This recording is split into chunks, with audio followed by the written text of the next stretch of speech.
आज के इस एक्सप्लेनर में हम दुनिया के सबसे जटिल और गहरे जियोपॉलिटिकल खेल को डिकोड करने वाले हैं।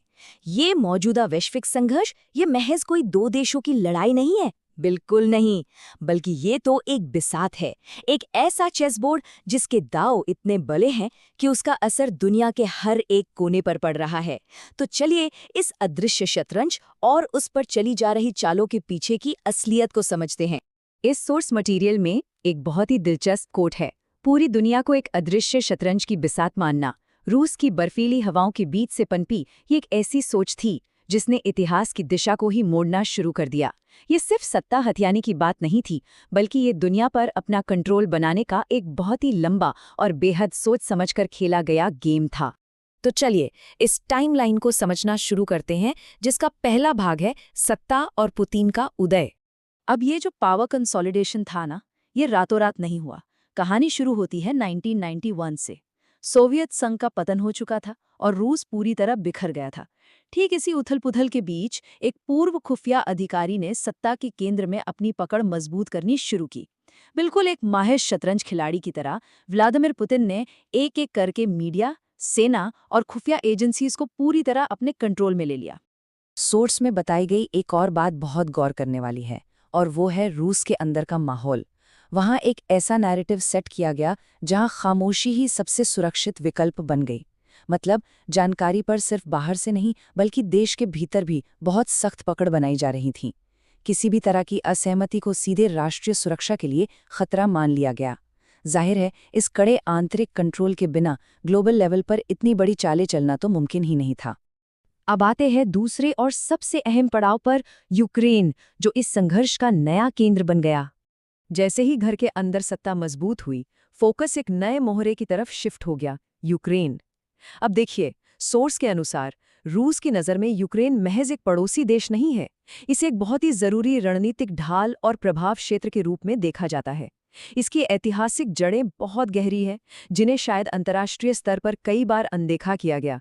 और बस यही वो टर्निंग पॉइंट था जिसने वोलोडिमिर ज़ेलेंस्की और जो बाइडेन जैसे नेताओं को अचानक इस ग्लोबल स्टेज के बिल्कुल सेंटर में लाकर खड़ा कर दिया।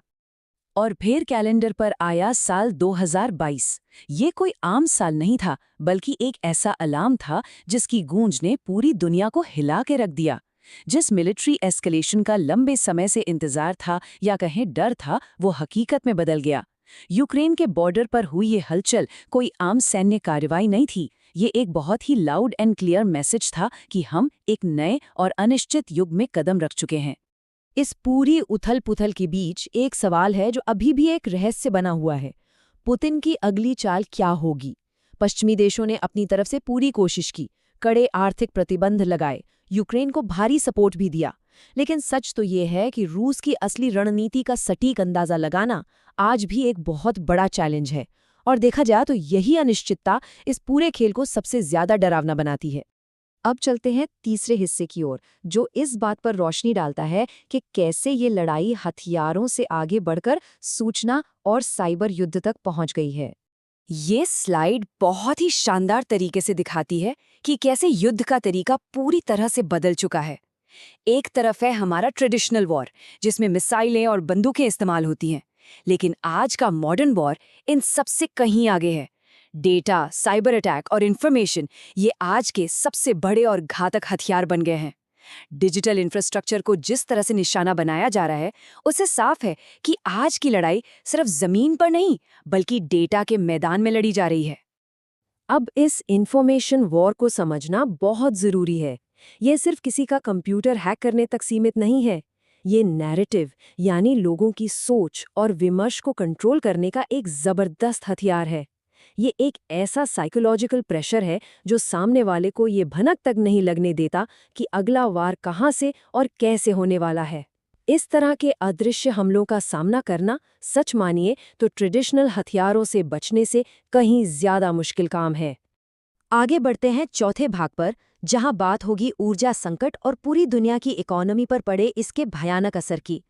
मिलिट्री बैटलफील्ड से हटकर अगर ग्लोबल डिप्लोमेसी की बात करें तो यहाँ हर बड़ा देश अपना अपना स्टैंड ले रहा है।